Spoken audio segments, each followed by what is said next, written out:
Hey everybody, so in this video I'm going to talk about what I call three-dimensionality in movement for great speed, accuracy, and control at the piano.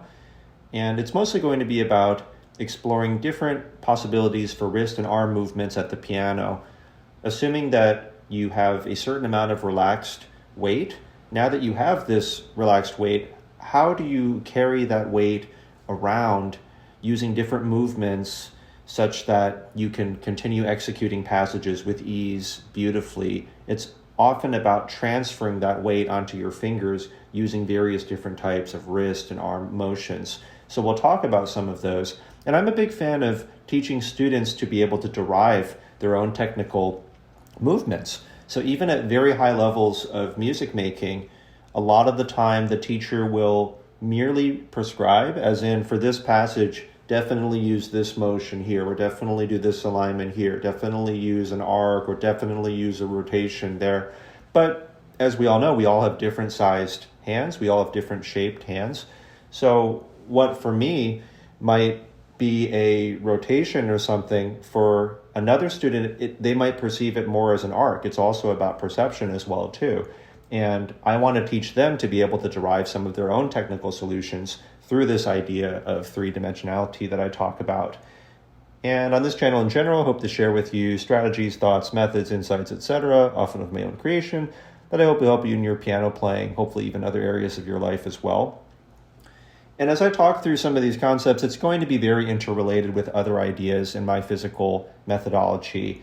So if you want to search David Chang, lightning fast altered rhythms, David Chang, all loud with accents, and my name and holding and relaxing, my name and hand shape and orientation, you will find a lot of other videos that go into much more depth with some of these concepts. I'll probably make a playlist sometime soon. That'd probably be easier, of course.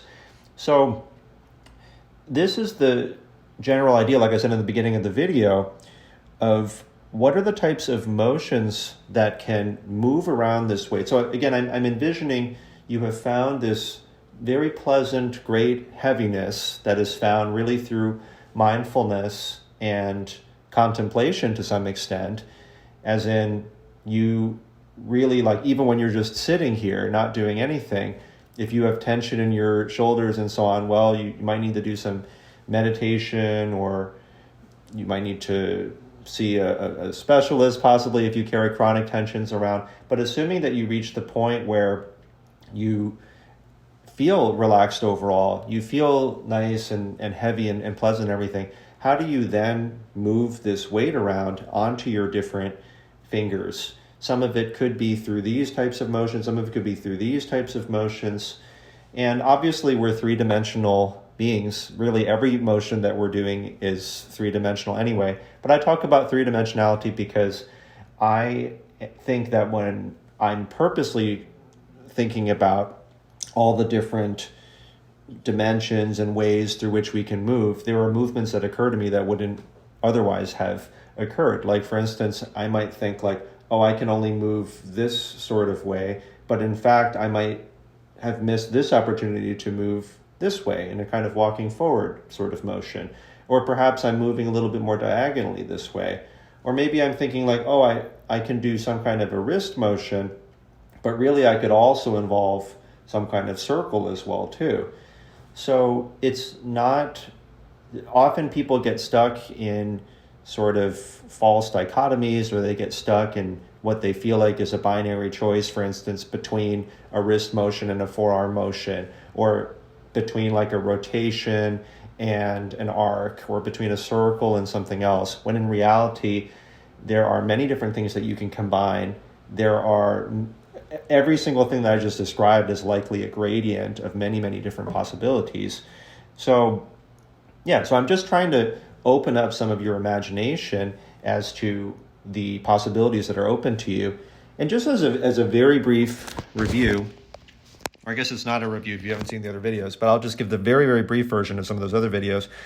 So again, if you search my name and then hand shape and orientation, you'll find one or two videos on that. And I'm basically just saying, instead of being oriented like with your thumb this way, the hand orientation that I believe is healthiest and most helpful is more like this, that these three fingers are roughly perpendicular to the fall board. The thumb is straight and relaxed, often the same as if your hand is not just doing anything. And it's not played like this, it's played just with the very corner. And the larger that the chord is, the more important that the thumb be on the very, very corner. The pinky will just fall where it is, assuming that these three fingers are perpendicular, and then the thumb is playing roughly like this. This same orientation is preserved even on black keys as well. And I have like a little bit of a shape here, but the fingers are not overly curved or overly straight most of the time. Even if they're straight, they would be relaxed, right? So that's kind of the brief version of that. And in terms of the holding and relaxing, and also if the hand is like really wide, then this has to be on the very corner of the key. And the rules for being perpendicular-ish are a little bit more relaxed if the hand is very, very wide. So anyway, so that's like kind of the short version. Then in terms of holding and relaxing, if I'm holding, let's say these two notes, these fingers are in the air, you want to relax the fingers. You want to fix the orientation if the orientation is off of your hand. Relax your wrist, relax your shoulder, arm, everything. Be able to move your wrist up and down, side to side a bit. Make sure you're loose. You want to just let go of all of that held up arm weight, if there's any in your shoulders, elbow area, and so on. So, you let go of this, fix your orientation, relax this area, make sure your wrist can go up and down. Now my shoulders, relax that, relax elbow area. So can you find that, really, like I said, pleasantly heavy sensation? You just kind of, it just feels really not like you've just had like a nice massage or something. And so that's something where I was challenging viewers in one of the other videos. If you feel like you're relaxed already, see if you can let go of just that last very bit of 5%, 3%, 1% of tension in your shoulders and everything here. Now, if you've done this effectively and you've done the hand orientation well, it is much more likely that there's actually arm weight that's being supported in these fingers, like a little balancing act, rather than you just playing purely with finger. So for example, if my hand orientation, instead of being roughly like this, is more like this, it's much more likely that I'm going to isolate the fourth finger, fifth finger, and this is just very unhealthy. It's going to likely aggravate your arm, aggravate your ulnar nerve, and so on. So if I fix the orientation, it's much more likely that I'm going to be using arm weight. Now here I'm still purposely holding up my arm weight, but at least when I play pinky, it's not quite as bad as when my hand is angled, in that bizarre way that I was just showing earlier. Now, if on top of that, I can also relax my arm weight. Now there's no pinky. Now there's just arm. There's just arm that instead of me going like this, I am playing with the entirety of my arm weight. I'm just balanced very nicely on this pinky here. And now I can move this weight around, like I said, through purposeful, more three-dimensional movements. And I'll go through more examples in a bit. Now, it is possible to play loud just through finger strength, like this. But in the long run, that's going to make me tired. It might even hurt me. And so it's much better to just, let's say I don't know how to find that relaxation yet. So again, I would fix my hand orientation so that, again, instead of being like this, I'm much more like this. And then I would relax completely. So this means if I were tense already, I would let go of all this, let go of all the tension here. And then because of this heaviness, eventually, if I practice this relaxation and mindfulness each day, I will more and more of the time be able to access this arm weight here. And the same with my thumb or other fingers as well too. Instead of striking with the thumb from above, it's more like just a tiny little forearm rotation, maybe a tiny, tiny little bit of finger articulation. Okay? And so now that I've accessed this weight, let's say I play this, okay, and I use the minimum amount of effort, and I love the air quotes because I think that there's nuance to everything, so I don't want it to be too literal. But I spend the minimum amount so that my hand doesn't just like fall off of the keyboard of the piano directly. And as I'm here, I want to think about how can I now transfer this weight that's being balanced here onto other fingers? Because if I continue playing, even though this finger, it's a thumb really, is supported by arm weight, I could mistakenly end up just playing the other fingers with finger strength instead. And so in order to transfer this, I got to make sure this is relaxed. And at least this is with arm weight, but it's not very three-dimensional in the sense of I'm mainly just articulating with finger. And I find that when you play virtuosic pieces, when you play difficult pieces, if you want things to feel better in the long run, there are some pianists that use more finger, but usually the body will help to record larger motions better, motions that involve more different parts of the body. So it's very rare that I would choose to play using purely finger. There's likely going to be some sort of larger movement. So playing the piano is not going to feel so much like this for me, although there's articulation. It's more likely to feel like this as I'm playing passages up and down. It's more likely to feel like this if I'm walking forward and back. So if something is scalar,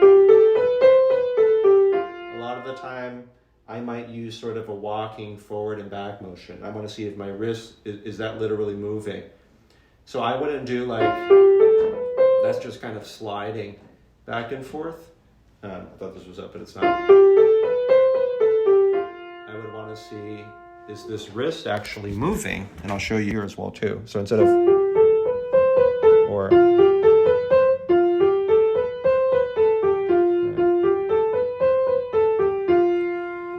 so that would be one possibility.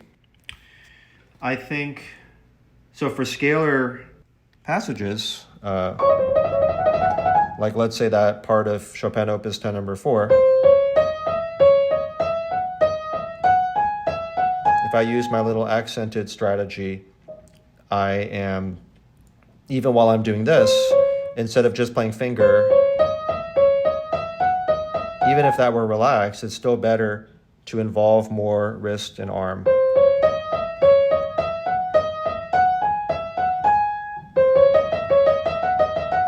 As it gets faster, it's very subtle,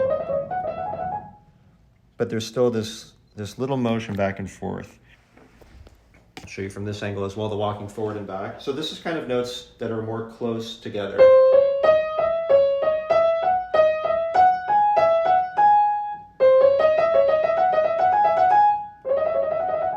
So it's just these like kind of little, here, because I remember for me, like sometimes I would try motions like this and so on. And sometimes I would forget about the walking forward and back because it feels like when there's a scale, there's not really much that your fingers can do, but you actually have this dimension as well too. So when I'm trying to teach students to derive different motions, I try to explain these broad possibilities to them. Let's say that you have notes that are like an octave apart. It makes a lot of sense to do this like turning a doorknob forearm motion. Right? It wouldn't make as much sense probably to do this in this case. Okay. Yeah, so I'm trying not to like articulate with the thumbs like that. It's just arm. It's just opening the door.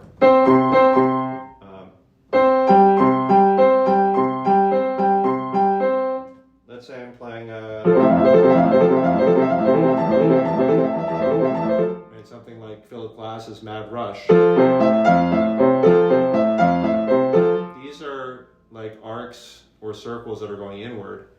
Sometimes people like to do the opposite. I guess that doesn't feel as natural to me, unless, well, maybe in some situations. So I think like for me, like this feels very comfortable and natural. Somebody else might do the opposite motion for something, that'd be totally fine. I think one of the only wrong answers is to like not do anything. Like even though I can use just finger and I probably won't get tired for a while because my arm weight is relaxed, it's not going to be as reliable or as easy as this. Because it's still harder to do this compared to this. Yeah. So these are like the circles going inward. Yeah, I think that the walking forward, so like I said, it's not a binary thing. It's not like I must do either just this or just this. It could be that I'm going like this, like like kind of diagonal here, right? It could be like this. It could be like walking forward. It could be diagonal this way. When I'm going like this, I might, like I said, go the other way. It may be that some people think this is an arc. Some people may think that this is a circle. And like I said, I'm a big fan of the walking forward and back. One thing that was a game changer for me is like for thirds, when you're playing thirds, depending how fast they are, there's also this walking back and forth there. So it's like if they're slower, you might do one big motion for each, but you might do like the back and forth for 6. If they're slower, I might do more exaggerated. Now actually for me, it helps me a little bit to do a little bit of this sliding back and forth. But before, when I tried to play these, I would play more like just finger. It's not nearly as good as having a little bit of, so you could do this sliding back, you could do wrist, up and down, rotation, forward, back, and everything. I was teaching some student, another student of mine, like some heroic polonaise, and I actually I haven't played it before. And, so when you're practicing slowly, you might want to use some of these. That's kind of like circles like this way. I think of it as like dribbling a basketball. Right? And as you get faster, it might be that you have to use more of just wrist. So this is, of course, not just purely finger, not just going like this. It's rather going like this, like dribbling a basketball close to the ground. And then on top of this, I'm also going in a circle. You see? So it's not like just wrist or just a larger motion. It's a combination of these different ones.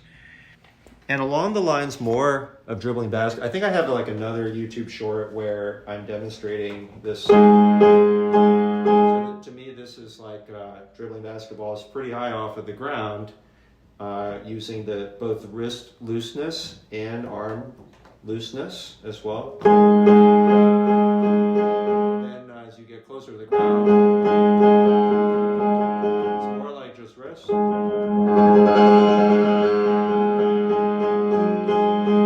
Right, so this is, and funnily enough, I'm terrible at basketball basically, so I'm sure if I actually tried to do this, that the basketballs would just fly away, but for some reason I can do this.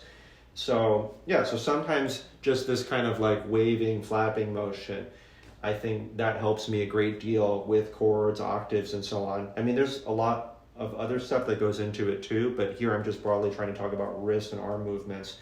So for me, a big part of the breakthrough in certain aspects of my technique was in combining all of these different movements I'm illustrating. I'm trying to think, are there any other major ones that I've forgotten? Like there's a forearm rotation, walking forward, arcs, diagonal, like basically any, like what is this motion? What is this one? This one, this one, like this, anything that you can illustrate in the air, as ridiculous as it might seem, I mean, it's fair game. You can perceive it however you like. Somebody might describe it as one thing, another person describes that as another thing.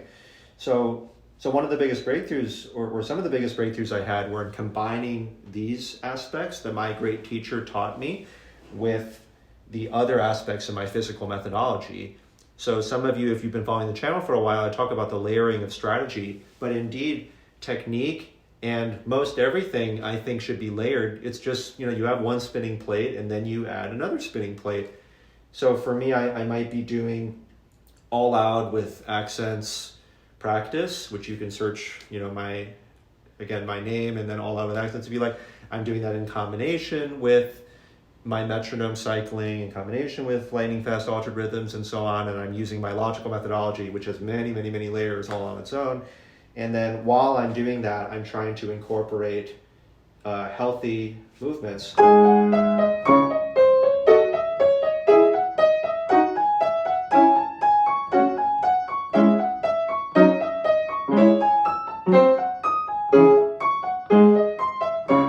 so I'm doing that at the slow speed. Okay,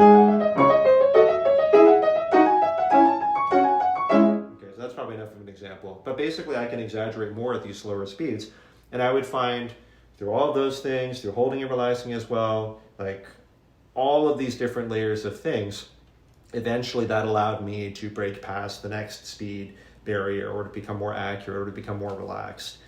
And when I first started studying with my own great teacher, I remember him saying that piano playing is much more like this than like this. And I was like, what the heck is this man talking about? And I want to say that I get it all these years later. Well, thankfully I got it, for quite a few years before this video, but it took me probably, I'd say at least 4 or 5 years studying with him before I fully understood these concepts. And so when I'm working with the extremely intelligent, successful adults that I'm working with, because I'm specializing in working with busy adults now, successful adults for the, they tend to be, very successful in their fields and so on, because they're very serious about the piano, very passionate about the piano. It occurs to me like, hey, some of these people, they're way smarter than me in many ways. Why would you not teach them how to derive technique as well too? Obviously, as their teacher, I'm still going to guide them and so on, but it doesn't need to be a prescription. Like, adults are smart, like they can understand strategy, they can understand these technical principles too. And I don't pretend to be like an expert on the human body or anything like that either. But through the ideas I talked about in this video, you can imagine how an adult student that's practicing, for instance, Turkish march or something, right? So instead of doing just finger, because he knows some of the ideas in this lecture, he might think like, oh, this is more scalar, so maybe I can walk forward.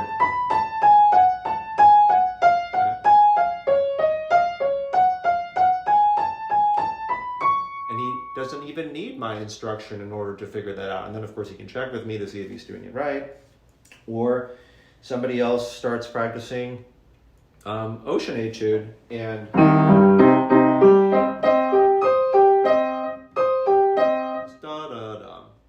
that student knows like, oh, probably I can do a forearm rotation for this etude. Or another student remembers like, oh yeah, I have this like diagonal-ish movement, or I have the bouncing basketball's movement for repeated octaves. And then they don't become dependent on me for if they find a new challenging piece, even if it's a new, like as in the beginning, if I teach the student how to solve problems on their own, that's already better than a lot of other lessons. Instead of saying, do this, through desirable difficulty, I teach them how to teach themselves. Right now they can solve not only this, but all similar types of problems. But the amazing thing is that if you are truly good at teaching strategy and independent thinking, innovative thinking, eventually they can solve dissimilar problems as well too. So if I taught them like, oh yeah, in this situation you can do this, and in this situation you can do this, well, to create really great pianists, strategists, thinkers, etc., musicians, it turns out that a lot of adults, they have the ability to, when they encounter a completely new piece, without my help, it occurs to them like, oh, I could try this other movement. They didn't even need fancy conservatory training in order to learn that. And if they can do that, I can work with them on even higher level technique, strategy, etc. Anyway, so this is what I mean by three-dimensionality in the movements. Obviously, any movement that we make is three-dimensional anyway, but if you thought that the movement could only be like this or only be like this, it turns out that there are as many possibilities as your imagination allows for. So, hope this gives you some ideas. Let me know what your questions and comments are. Please like and subscribe to the channel. Let others know about it if you found it helpful, and looking forward to the next one.